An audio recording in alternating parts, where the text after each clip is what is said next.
শিক্ষার্থীবৃন্দরা আমাদের প্রিয় অনলাইন স্কুলে আবারও আসার জন্য বরাবরের মতো আমি তোমাদের সঙ্গে আসছি মোহাম্মদ সিফাতজিল কামরান। তোমাদের আজকে আমি পড়াবো হচ্ছে মনোবিজ্ঞানের দ্বিতীয় অধ্যায়ের আচরণ ও আচরণের বিকাশ নিয়ে। তো চলো ক্লাস শুরু করা যাক।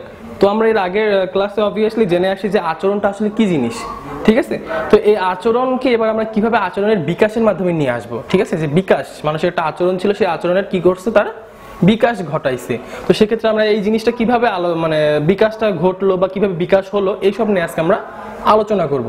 তো আলোচনার প্রথমে আমরা বলতে গেলে আমাদেরকে প্রথমে আমরা একটা গল্প দিয়ে শুরু করবো। সেই গল্পটি হচ্ছে একটি ফেরেল মানবের। কি মানবের? ফেরেল মানব। আচ্ছা, এই ফেরেল মানব জিনিসটা আসলে কি? যে কিছু কিছু শিশু আছে যারা জন্ম থেকেই বড় হয়েছে মনে করো কোনো পশু পাখির সঙ্গে। কিসের সঙ্গে? পশু পাখির সঙ্গে। তারা সেখানে কোনো মানুষের সংস্পর্শ পায়নি। তো এই যে তারা মানুষ ব্যতীত বা তারা একটা সমাজ ব্যতীত তারা অন্য একটা সমাজে গিয়ে বড় হচ্ছে, এই সকল শিশুকে বলা হচ্ছে কি? ফেরেল মানব, ঠিক আছে। তো ঠিক সেরকম একটি উদাহরণ দেয় তোমার হচ্ছে যে একটি উদাহরণ দেয়, সেটা হচ্ছে রেভাজেন্ট জে সিং নামের একজন লোক, ঠিক আছে। তো তাকে মূলত সে সময় মিস্টার সিং হিসেবে বলা হয়েছে যে এবং তার স্ত্রী ছিল মিসেস সিং। তারা হচ্ছে এক সময় তোমার ভারতে বেড়াইতে যায়। সেখানে মেদিনীপুরে যে দেখে যে এক নেকড়ের দুটি মানব সন্তান, বাট মানুষ হচ্ছে কার কাছে? নেকড়ের কাছে। দুটি মানব সন্তান কি হচ্ছে? মানুষ হচ্ছে নেকড়ের কাছে। তো সেখানে তারা কি করলো? সেই দুটি মানব সন্তানকে তারা বাসায় নিয়ে আসলো। তো মানব সন্তানের একটার নাম ছিল হচ্ছে কমলা, আরেকজনকার নাম ছিল হচ্ছে অমলা। তাহলে একজনের নাম ছিল কি? কমলা, আরেকজনের নাম ছিল হচ্ছে অমলা। তো কমলাকে যখন এদের দুজনকে যখন নিয়ে আসছে তখন কমলার বয়স ছিল হচ্ছে 8 বছর আর অমলার বয়স ছিল হচ্ছে তোমার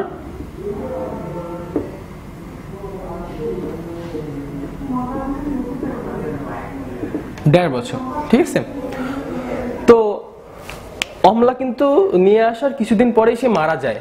হয়তোবা তার পরিবেশ প্রতিকূলতার সঙ্গে সে মিশতে পারেনি বিধায় সে হয়তোবা মারা যায়।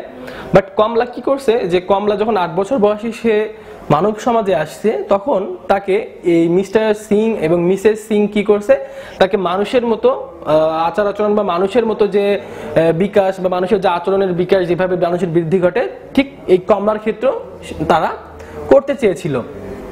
কিন্তু কমলা তো মানুষ হয়েছে, সে 8 বছর ধরে সে মানুষ হয়েছে কার সঙ্গে? নেকড়ের সঙ্গে। অত সহজে কি তার নেকড়েকে ভুলতে পারবে? তো দেখা গেল সে যখন রাতের বেলা থাকতো, হঠাৎ করে সে গর্জন দিয়ে উঠতো, চিৎকার দিয়ে উঠতো, বা তার সংস্পর্শে কেউ গেলে সে তাদেরকে হয়তো তাড়া করতো। তাকে যখন কাপড় চোপড় পরাতে যেত, যে নর্মালি মানুষের মতো সে কাপড় চোপড় পরতো না, সে কাপড় চোপড় ছিঁড়ে ফেলতো। বা সে যখন খেত তখন সে কি করতো, কিভাবে খেত? যে মনে করো যে মেঝেতে পড়ে আছে, সেই জিনিসটা সে খাচ্ছে। বা একটা যে আমরা যেমন মানুষ আমরা কিভাবে শিখে আসি ছোটবেলা থেকে, যে আমাদেরকে প্লেটের মধ্যে খেতে হবে, বা আমাদের কোনো কিছু একটা যে তোমার হচ্ছে একটা খাওয়া দাওয়ার মধ্যে একটা যে শৃঙ্খলা মেনটেন করতে হয়, সেই মেনটেনটা তার মধ্যে ছিল না, কারণ সে তো মানুষ হয়েছে তোমার একটি নেকড়ের মাধ্যমে। তারপরে দেখা গেল যে ধীরে ধীরে সে তার আচরণের কি করাচ্ছে? বিকাশ ঘটাচ্ছে। তো কমলা যখন আসছে তখন কিন্তু সে কোনো ভাষা জানতো না। তো এই 4 বছর পর, কমলা 8 বছর বয়সে আসছে, সেখান থেকে 4 বছর পর সে কিন্তু প্রথম ভাষা শেখে। কয়টি ভাষা সে শেখে? হচ্ছে সে সময় 6টি ভাষা শেখে, ঠিক আছে। 6টা ভাষা শেখে। তারপরে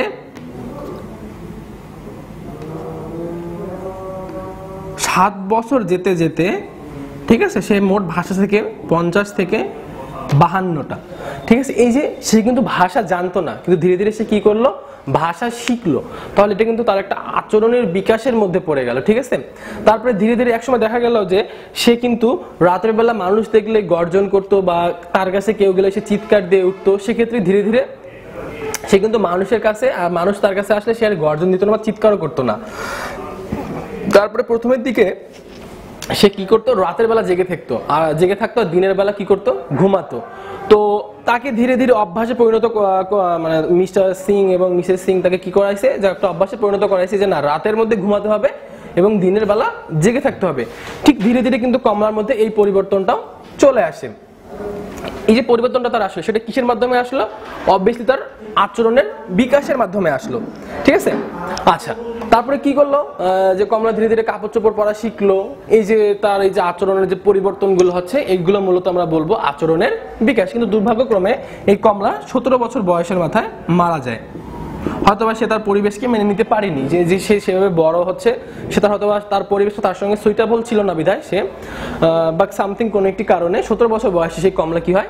মারা যায়। এই যে কমলা অমলা এই যে তাদের যে তোমার যে আচরণের বিকাশ বা তাদের যে আচরণের যে পরিবর্তন হচ্ছে, যে সে ছিল একরকম, ধীরে ধীরে মানব সমাজে আসে সে হয়ে যাচ্ছে আরেক রকম। এই যে তাদের মধ্যে যে পরিবর্তনটা হচ্ছে এটা মূলত আমার কি ছিল? আচরণের বিকাশ, ঠিক আছে। ঠিক সেরকম আরো একটি এক্সাম্পল আছে, মনে করো যে হচ্ছে যে সমাজবিদ, এটা কে দিছে এই গল্পটা? তোমার বলছে এই গল্পটা সেই সময় তুলে ধরছে সমাজবিদ কিংসলে ডেভিস।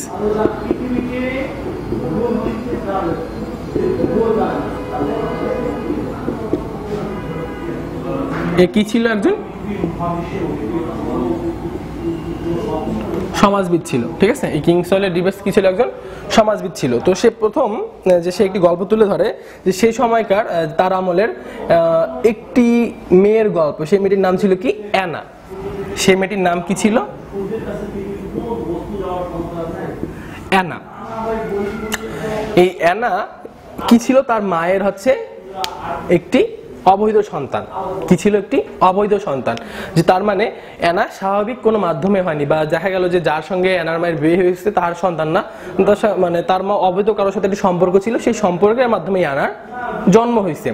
তো এই অ্যানা পরে মানুষ হয়েছে তার মায়ের মানে সে তার যে বিপত্নিক তার যে পিতা, সেখানে কিন্তু সে মানুষ হয়েছে। সেই ক্ষেত্রে এই অ্যানার মাকে তার পিতা সবসময় কি করত? অত্যাচারে রাখতো। এই ভয়ে অ্যানার মা এই অ্যানাকে সময় দিতে পারেনি। তাকে কি করছে? তাকে একটি ঘরে বন্দি রাখছে। তো দেখা গেছে যে সে তার পর্যাপ্ত সময় কোনো খাবার পায়নি, বা তার যে সময় যতটুকু দরকার ছিল ততটুকু তাকে দেওয়া হয়নি।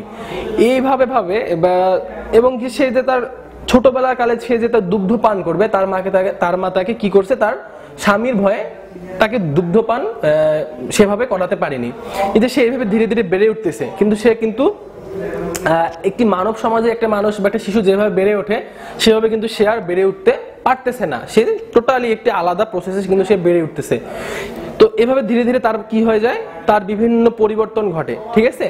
তো একটা সময় এসে যে সে দেখা গেছে যে সে 6-7 বছর বয়স হয়েছে, সে আর কথা বলতে পারতেছে না, তবুও কথা বলতে পারে না, হাঁটতে পারে না, বা কোনো ভাবভঙ্গি বুঝাতে পারে না, ঠিক আছে। পরবর্তীতে সে সময় এক ভদ্রলোক, অনেক ভালো একটা লোক ছিল, যে সে কি করছে? এই অ্যানাকে নিয়ে একটি আশ্রমে দিয়ে আসছে। তো সেখানে আশ্রমের যে লোকজন ছিল তারা তাকে অনেক পর্যবেক্ষণে রাখছে, অনেক মানে তোমার ট্রিটমেন্ট করছে, বা অনেক খেয়াল রাখছে তার যে আচরণের পরিবর্তন ঘটানোর জন্য। কিন্তু তার আচরণের কোনো সেরকম পরিবর্তনই ঘটেনি। তার বুদ্ধিরও সেভাবে কোনো বিকাশ ঘটেনি, বা তার যে কথা বলা সেটিও তার কোনো মধ্যে বিকাশ ঘটেনি। তো এটি মূলত ঘটেনি সে কারণেই, যে কারণ তাকে তো জন্মের পর থেকে সে বড়ই হয়েছে সম্পূর্ণ একটা নিবৃত্ত পরিবেশে, যেখানে তার কেউ ছিল না, যেখানে তার পর্যাপ্ত যতটুকু দরকার ছিল সেখানে সে ততটুকু পর্যাপ্ত পায়নি। তো এইভাবে তার কি হচ্ছে? যে তার একটা পর্যায়ে যখন তাকে পর্যাপ্ত পরিবেশে নিয়ে যাওয়া হয়ে গেছে, তাকে যখন যত্নে রাখা হচ্ছে, তাকে যখন তার খেয়াল রাখা হচ্ছে, সেক্ষেত্রে তবুও তার বুদ্ধির কোনো বিকাশ ঘটতেছে না। কেন? কারণ তার শুরুর দিকটাই ছিল তার অযত্নে। তো অনুরূপভাবে আরো একটি গল্প ছিল, যেই গল্পের কাহিনী ছিল যে ইসাবেলাকে নিয়ে। কাকে নিয়ে? ইসাবেলাকে নিয়ে। ইসাবেলা আবার উল্টা কাহিনী ছিল। যে কি কাহিনী ছিল? ইসাবেলা ছিল হচ্ছে তার যে তার বাবা ছিল কালো এবং তার মা ছিল হচ্ছে বয়রা যেটাকে বলে, বা কালা যেটাকে বলে, ঠিক আছে। তো এই ইসাবেলা কি করছে? যে ইসাবেলা যখন বড় হয়েছে, তো এইভাবে তার কিন্তু সে বড় হয়েছে যে তার বাবা কথা বলতে পারে না এবং তার মা কিন্তু চোখে দেখতে পারে না, ঠিক আছে। তার বাবা কথা বলতে পারে না এবং তার মা চোখে দেখতে পারে না। কিন্তু তবুও কিন্তু ইসাবেলা বড় হয়েছে তার ফ্যামিলির সঙ্গে, বা তার পরিবারের সঙ্গে কিন্তু বড় হয়েছে, সে কিন্তু পরিবার থেকে বাইরে ছিল না, সে তার পরিবারের মধ্যেই ছিল।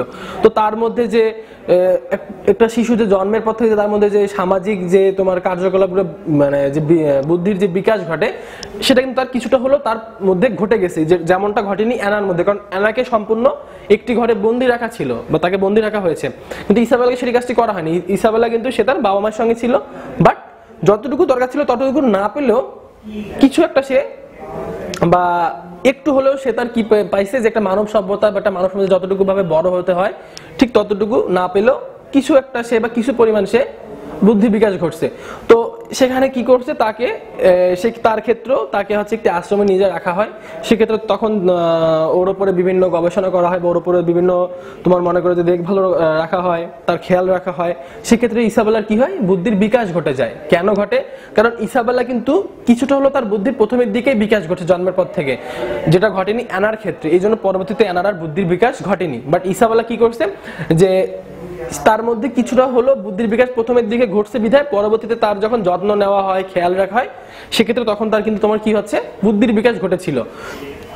তো এই যে বুদ্ধির বিকাশ ঘটলো, এবং ইসাবেলা সে সময় ইম্পর্টেন্ট গুরুত্বপূর্ণ তথ্য ছিল যে ইসাবেলা পরে 14 বছর বয়সে সে এক লাফে সে 6ষ্ঠ শ্রেণীতে ভর্তি হয়।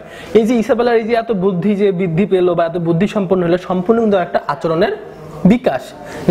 সে ছিল একরকম, পরবর্তীতে তার আচরণটা হয়ে গেল আরেক রকম। এটা মূলত আমার কিসের মধ্যে পড়তেছে, আচরণের বিকাশের মধ্যে পড়তেছে। আচ্ছা, তারপরে আসি আমরা বংশগত যে কারণ, ঠিক আছে। তো আমরা গ্রামে হয়তো বা শহরে এই জিনিসটা এখন প্রাদুর্ভাব একদমই নেই, কিন্তু গ্রামে এখনো আছে যে একটি মা যদি মেয়ে সন্তান জন্ম দেয় সেই ক্ষেত্রে তাকে কি বলা হয়, যে তাকে নির্যাতন করা হয়, তাকে বলা হয় যে তোর কারণে আমার আজকে মেয়ে হলো ছেলে হলো না, এরকম সেরকম তুই বাড়ি থেকে বের হয়ে যা, সামথিং বিভিন্ন নিয়ে তাকে গালাগালি করা হয়। তার যে শ্বশুর বাড়ি বা তার যে স্বামীর বাড়ি সেখানে তাকে অত্যাচার করা হয়। তো ঘটনা হচ্ছে যে একটি সন্তান ছেলে হবে না মেয়ে হবে এটা কখনোই তোমার নির্ভর করবে না তার মায়ের উপর, এটা নির্ভর করবে কার উপরে, সম্পূর্ণ তার স্বামীর উপরে। যে স্ত্রীর উপরে কখনোই ডিপেন্ড করে না যে সন্তানটা কি হবে, ছেলে হবে না মেয়ে হবে। ডিপেন্ড করে কার উপরে, স্বামীর উপরে। কার উপরে? স্বামীর উপরে।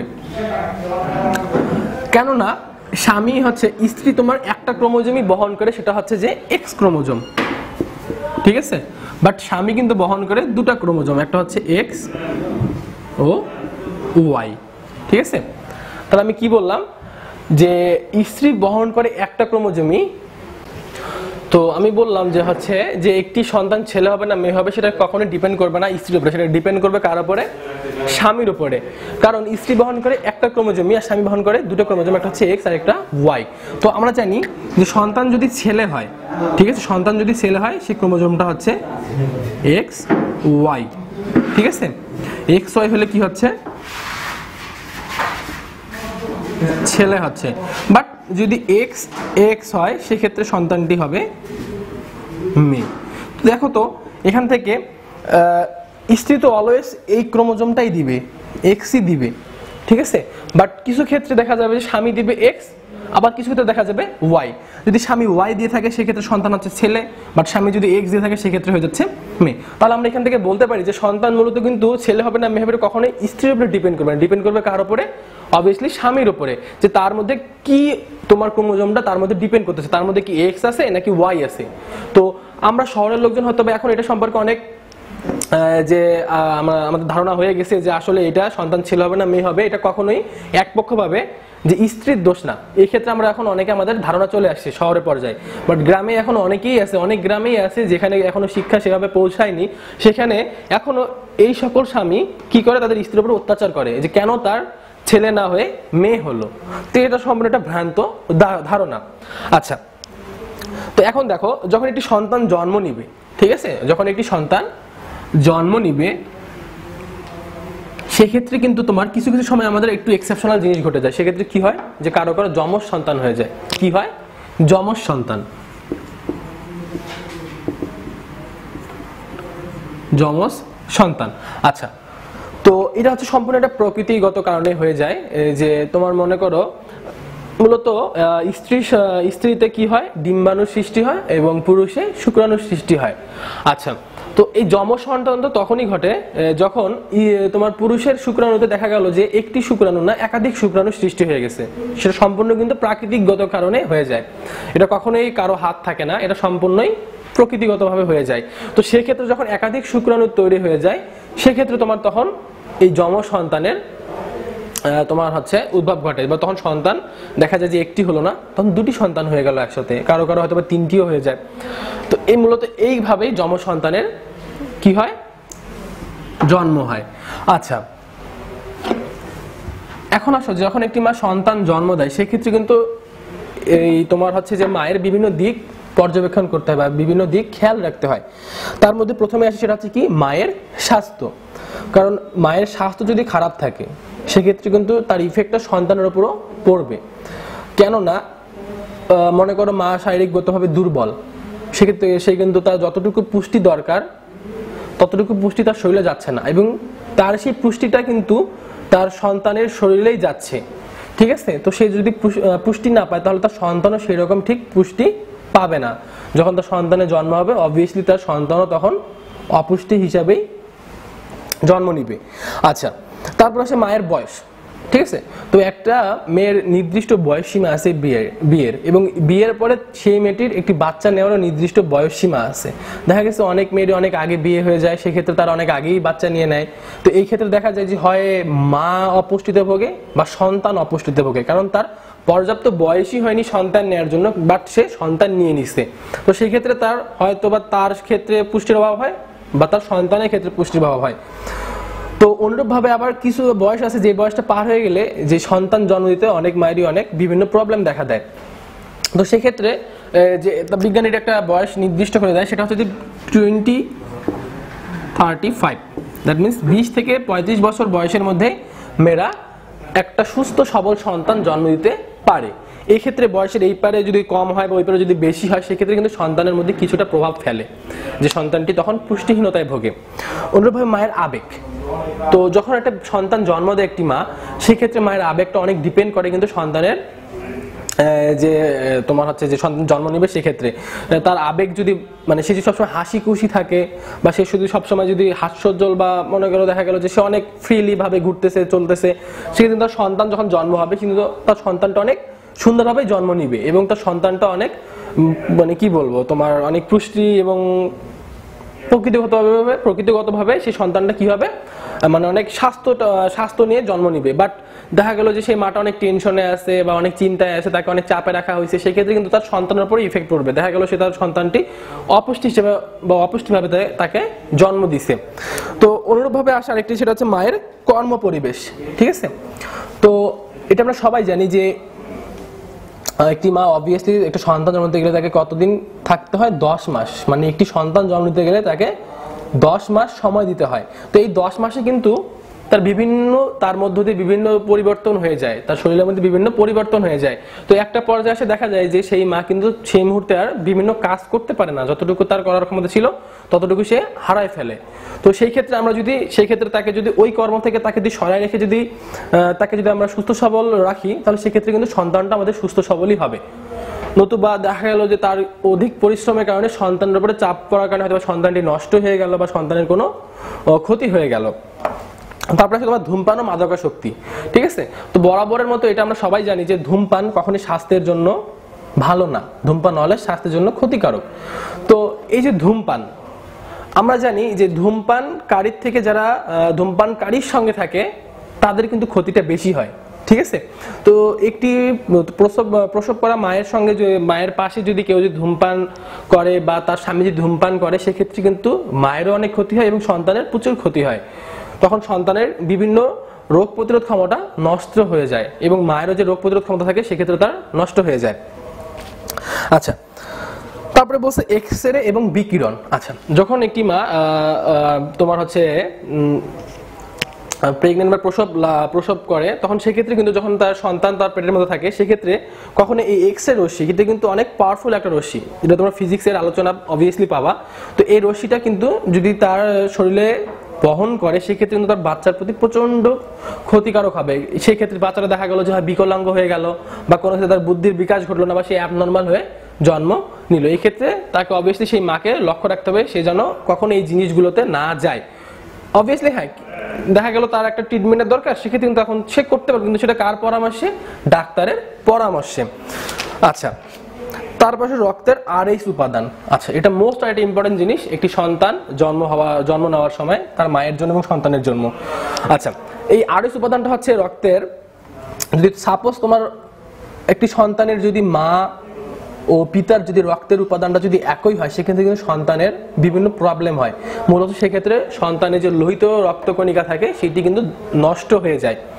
বা আবার দেখা গেছে যে সন্তানের যে রক্ত মায়ের রক্তের সাথে কোনো মিল নেই, ঠিক আছে, যে এটা কিন্তু জন্মের পরে পরে রক্তের তোমার পরিবর্তনটা হয়ে যায়, বাট জন্মের আগে সেক্ষেত্রে কিন্তু তখন যদি মিল না থাকে সেক্ষেত্রে কিন্তু সন্তানের ক্ষতি হয়, সেক্ষেত্রে সন্তানের ওই লোহিত রক্তকণিকাটা নষ্ট হয়ে যায়। এই জন্য এই দিকে আমাদের মোস্ট খেয়াল রাখতে হবে। আচ্ছা, তারপরে এখন আসো জন্ম পরিবর্তে যে পরিবেশ, যে একটি সন্তান জন্ম নিল তারপরে সে কোন পরিবেশে মানুষ হবে। তো একটা প্রাকৃতিক পরিবেশ তো আছেই, যে প্রাকৃতিক পরিবেশ বলতে বোঝাচ্ছে এটাই যে সে কোন ফ্যামিলিতে জন্ম নিল। তো বিভিন্ন ফ্যামিলি বর্তমান সমাজে লিড করে, হয়তোবা কেউ অনেক উচ্চবিত্ত, কেউ মধ্যবিত্ত, আবার কেউ হচ্ছে একবারে গরিব। তো এটা আসলে তোমার প্রাকৃতিকগতভাবে কিন্তু হয়েছে, এটা কখনো কিন্তু কারো হাত থাকে না। আমার বাবা মা যেরকম থাকবে আমার সন্তানটাও ঠিক সেই পরিবেশেই কিন্তু জন্ম নিবে, এখানে কখনোই কারো হাত অবভিয়াসলি থাকবে না। আচ্ছা, তারপরে সামাজিক পরিবেশ। আচ্ছা, তুমি প্রকৃতিগতভাবে যে পরিবেশে জন্মগ্রহণ করো না কেন, তোমার কিন্তু এই যে সামাজিক পরিবেশ এটা কিন্তু একটি বড় দায়িত্ব পালন করবে তুমি কিভাবে মানুষ হবা বা তুমি কিভাবে বড় হবা। দেখা গেছে যে অনেক উচ্চবিত্ত পরিবারে একটি শিশু জন্মগ্রহণ করার পরেও সে কিন্তু তার সামাজিক পরিবেশটা ভালো না হওয়ার কারণে সে যে ন্যায় বা যে সে তার ন্যায় নীতি নিয়ে যে মানুষ হবে বা সে যে তার মানে কি বলবো একটা ভালো আচরণ নিয়ে যে মানুষ হবে সে কিন্তু সেটা পারে না। দেখা গেছে যে পক্ষান্তরে একটি গরিব বা মধ্যবিত্ত ফ্যামিলিতে একটি শিশু জন্মগ্রহণ করেও সে তার পরিবেশটি ভালো পেয়ে সে কিন্তু একটি সন্তান ব্যক্তি তোমার কি বলবো যে মানুষ হয়ে ওঠার ক্ষমতা রাখে, ঠিক আছে। তারপর আছে পরিবার। তো এই সামাজিক পরিবেশটা কিন্তু অনেকটা ডিপেন্ড করে তোমার কিসের উপরে? পরিবারের উপরে, যে পরিবারটা আমার আসলে কেমন, ঠিক আছে। তারপরে আসে যে তোমার হচ্ছে শিক্ষা প্রতিষ্ঠান। তো তুমি যত শিক্ষা প্রতিষ্ঠান তোমার যত ভালো হবে, তুমি যত ভালো শিক্ষা অর্জন করবে, এবং তুমি যত ভালো শিক্ষা অর্জন করবা তত তুমি ভালো জ্ঞান লাভ করবা। আর তুমি যখন জ্ঞান লাভ করবে তখন তোমার বোঝার ক্ষমতা বা তোমার যে আচরণের বিকাশ এটা তোমার তাড়াতাড়ি ঘটবে। তারপরে আসলে সামাজিক সংগঠন। তুমি যখন একাধিক সংগঠনের সঙ্গে জড়িত থাকবা তখন তুমি জানবা যে আমাকে কিভাবে চলতে হবে, কিভাবে কারোর সাথে কথা বলতে হবে, চলাফেরা করতে হবে, এই সকল তোমাকে শিখাবে একটি সামাজিক সংগঠন। দেখা গেছে যে অনেক কিছু আছে যা আমরা ফ্যামিলি থেকে শিখি না, অনেক কিছু আছে যা আমরা শিখি আবার সামাজিক সংগঠন থেকে, ঠিক আছে। তারপরে তোমার বিভিন্ন ধর্মীয় যে মাধ্যম আছে বা ধর্মীয় যে শিক্ষা প্রতিষ্ঠান আছে সেখান থেকে আমরা আরো বিভিন্ন ধর্মীয় যে তোমার জ্ঞান লাভ সেই লাভগুলো আমরা করতে পারি। তো মূলত এটাই ছিল আমাদের কি আচরণ ও আচরণের বিকাশ। এই বিকাশটা ঘটতে গেলে আমাদের কি কি করা দরকার এবং কি কি মানে আমাদের কর্তব্য সেগুলো সম্পর্কে আমরা অনেকটাই জানলাম। আশা করি তোমরা সবাই বুঝতে পারছো। আচ্ছা, তো নেক্সট ক্লাসে আমি তোমাদের আলোচনা করব যে আচরণের বংশগতি ও পরিবেশের প্রভাব বা আচরণ যে বংশগতি ও পরিবেশের যে উপর প্রভাব ফেলবে, কিভাবে ফেলবে, আমরা নেক্সট ক্লাসে এটা নিয়ে আলোচনা করব। তো আশা করি তোমাদের সবার ক্লাসটি ভালো লেগেছে। যদি ভালো লেগে থাকে অবভিয়াসলি লাইক করবা, শেয়ার করবা এবং সাবস্ক্রাইব করবা এবং আমাদের সঙ্গে সবসময় থাকবা। আবারও দেখাবো অন্য কোনো দিন অন্য ক্লাসে। ততদিন ভালো থাকো, সুস্থ থাকো, আল্লাহ হাফেজ।